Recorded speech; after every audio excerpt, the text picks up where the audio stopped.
You're standing in the entrance hall of the Palatine Palace. White marble glows in the torchlight. Silk brushes against polished stone. A girl no older than your sister crosses the threshold, and Rome rises to its feet.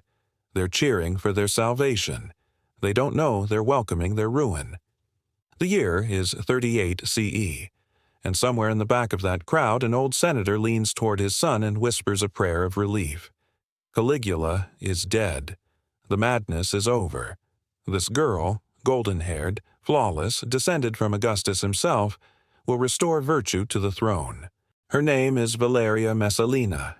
In 10 years, that name will be carved from every monument, erased from every record, condemned to oblivion by official decree. And yet, here you are, 2,000 years later, unable to look away. Before we step deeper into her world, I'd love to know, where are you watching from? It still amazes me that a story this dark, this buried, somehow finds its way to every corner of the globe. Now, let's go back to the moment Rome made its most catastrophic miscalculation. January 41st, CE. The Praetorian Guard had just murdered Emperor Caligula in a tunnel beneath the palace. 29 stab wounds, his wife killed beside him, their infant daughter's skull crushed against marble.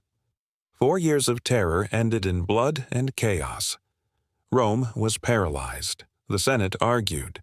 The mob threatened riots.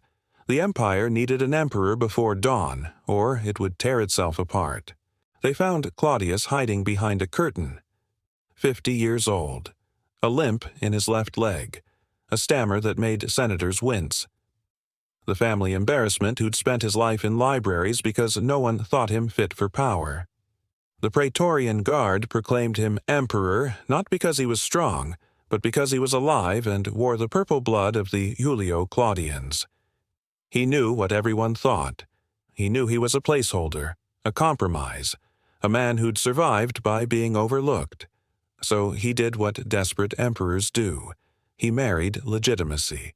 Valeria Messalina was 15 years old, third cousin through the labyrinth of Roman bloodlines that traced back to Augustus. Beauty so striking that poets built entire careers describing the curve of her neck, the gold of her hair, the way silk seemed to have been invented just to drape her frame.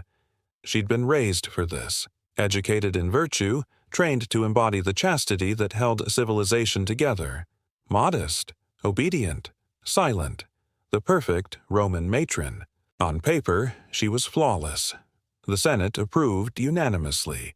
The people lined the streets to catch a glimpse. The marriage was celebrated as Rome's rebirth, the stuttering emperor and the virtuous girl who would give him heirs and restore dignity to the throne. Nobody asked the question that would have saved them. What happens when you take a child, call her a goddess, and place her in a palace where every door opens at her command? The first 2 years played exactly as scripted. Messalina gave Claudius a daughter, Claudia Octavia. Then a son, Britannicus, named after the emperor's conquest of Britain. Rome exhaled. The dynasty was secure. She appeared at state functions draped in modest silk, head covered, eyes downcast. Every gesture choreographed for virtue, every public appearance a performance of the ideal Roman wife. In private, she was conducting an experiment.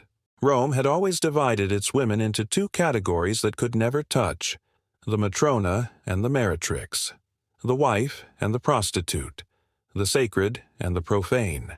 One lived in the atrium, raised children, guarded family honor. The other lived in the lupanar, the brothel, where men shed civilization like a cloak and no one spoke of it in daylight. Messalina looked at that divide and decided to erase it. The first whisper comes around 42 CE, and it's so absurd that no one believes it. A senator returns late from Ostia. Business kept him overnight in Rome. On impulse, he visits the Subura, Rome's red-light district where narrow streets smell like piss and cheap wine, where oil lamps burn low and you can disappear into anonymity. He chooses a room in a cramped insula, pays his coin. The woman enters wearing a dark wig, heavy kohl smudged around her eyes, perfume that tries too hard, myrrh and roses covering something underneath that smells expensive. She turns toward him. Their eyes meet. He recognizes the Empress of Rome, not someone who looks like her, not a clever impersonator. Her. According to Tacitus, yes, writing decades later with his own agenda, but with access to palace insiders, this wasn't once. Messalina allegedly adopted the working name Lysiska and became a regular at a brothel run by a woman named Scylla. Not for money, not from desperation, for the thrill of it, for the power that came from making Rome's elite her unwitting accomplices in their own humiliation. Think about the psychology. Every client who didn't recognize her became part of her secret. Every man who did became someone she owned. Because what was he going to do? Report the Empress? To whom? The Emperor was her husband. The Senate was terrified. She wasn't just breaking the rules. She was weaponizing the hypocrisy that built them. Because Roman morality was always theater. Senators kept mistresses. Generals visited brothels. Married men slept with slaves. Nobody blinked. But women, especially aristocratic women, especially the Empress, were supposed to exist above desire. Marble statues, breeding vessels, symbols. Messalina looked at that cage and walked out the door. She would return before dawn, remove the wig, wash away the cheap perfume, dress in imperial silk, and attend the morning sacrifice to Vesta, goddess of chastity, with the same serene expression she wore the night before. As if nothing had happened. As if the gap between who she was required to be and who she actually was didn't exist. But the brothel was just the laboratory. The real operation happened inside the palace. Picture the banquets. Rome's elite sprawled on silk couches around low tables. Golden platters heaped with roasted dormice brushed in honey. Wine flowing from jeweled cups. Senators making small talk. Generals discussing Britain. Very Roman. Very civilized. Until Messalina gave a signal. The servants left. The doors closed.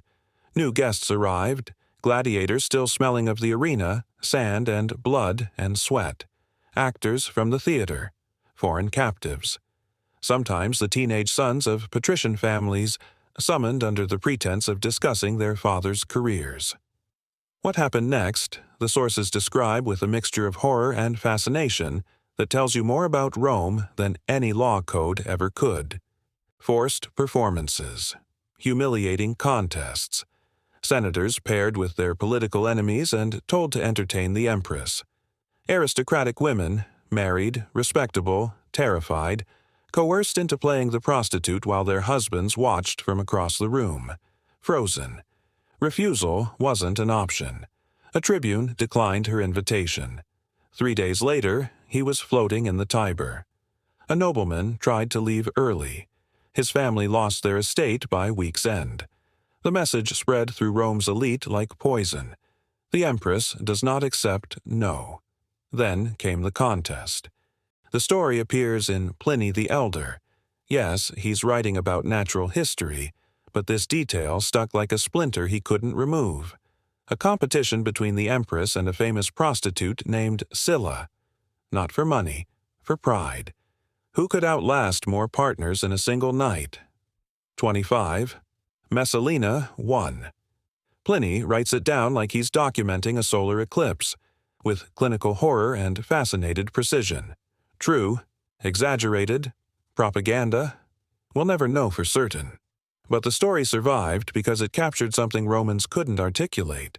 A woman wielding sexual power not as submission, but as dominance. Rome didn't have language for that, so they turned it into myth. But myths don't come from nowhere. They reflect something that happened, something people witnessed and couldn't forget, even when they tried.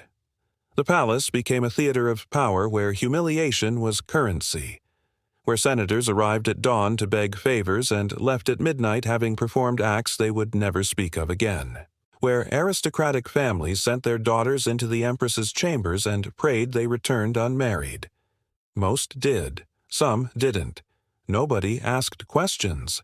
because by now, everyone understood the system.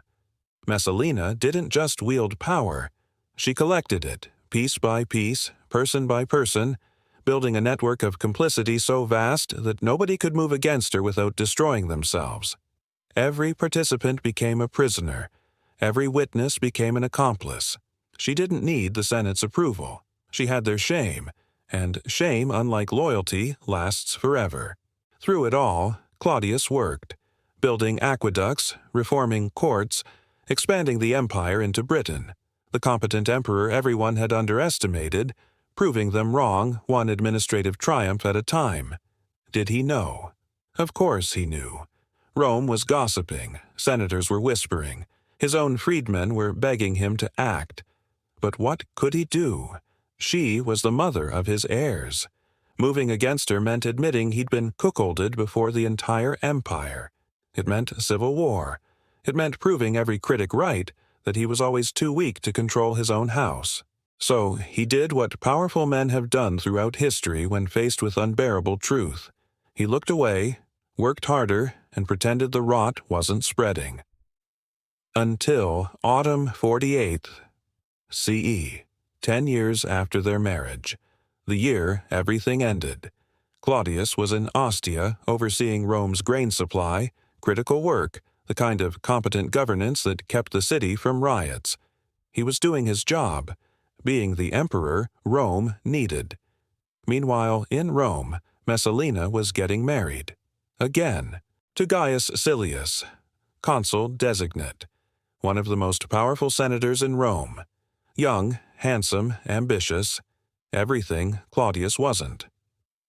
But here's the detail that breaks your brain. She didn't hide it. This wasn't an affair in the shadows. This was a public wedding ceremony, with witnesses, with contracts, with formal vows, while still married to the Emperor of Rome. The ancient sources describe it with stunned precision. Tacitus captures the frozen moment when Rome's elite watched the Empress take another husband in broad daylight, as if the rules simply didn't apply to her anymore. As if she'd reached a point where transgression itself was the goal, where the thrill came not from secrecy, but from daring Rome to stop her. Was it a power play? A coup attempt? Did she believe Claudius was too weak to respond? Did Silius think he could replace the emperor through marriage? We don't know her thoughts. We only know her actions. And Rome, corrupt, compromised, exhausted Rome, finally found its limit. Narcissus, Claudius's most trusted freedman, heard the news first. He rushed to Ostia, found the emperor reviewing grain ledgers. Imagine that conversation. How do you tell an emperor his wife just married someone else? How do you make him believe it when it sounds impossible? But the reports kept coming. Senators confirming it. Witnesses stepping forward now that someone was finally asking questions. The detail that sealed it. The marriage contract was signed. Legal. Witnessed. Undeniable. The laughter that had followed Claudius his entire life, the mocking, the underestimation, the assumption he was too weak to matter, died in that moment. Picture his face, the stammering scholar, the man who survived by being overlooked, cuckolded, publicly, legally, while he was ensuring Rome didn't starve. The rage that came wasn't hot. It was cold. Final. He returned to Rome with the Praetorian Guard at his back. They found her in the gardens of Lucullus, sprawling estate on the edge of the city, trees imported from across the empire, fountains that never stopped flowing, the place where she'd hosted so many of her revels. She was with her mother, Lepida. The older woman was begging her daughter to act, to run, to do something. But Messalina seemed frozen, as if after 10 years of bending Rome to her will, she couldn't believe Rome had finally bent back. The soldiers arrived. She recognized them. She'd seen them at the palace, maybe even summoned some to her villa. Now they were here for her. She dropped to her knees, begged, pleaded, offered her children, Octavia and Britannicus, 9 and 7 years old, as hostages. Anything. Everything. The soldiers didn't respond. Orders were orders. She reached for a dagger. Someone's. Maybe her mother's. Maybe a guard's. Her hand shook. She pressed the blade to her own throat. Couldn't do it. A tribune stepped forward.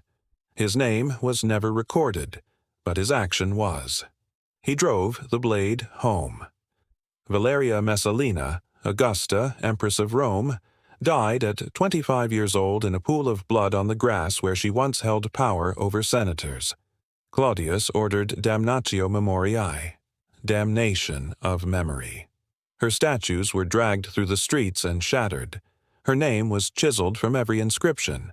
Official records were rewritten as if she never existed. The message: she never happened. But 2,000 years later, we're still here, still talking about her, still trying to understand what it means when corruption isn't a symptom of power, but the power itself. The Roman Forum still stands. The Colosseum draws millions. But the Palatine Hill, where emperors lived, where Messalina ruled, is mostly rubble now.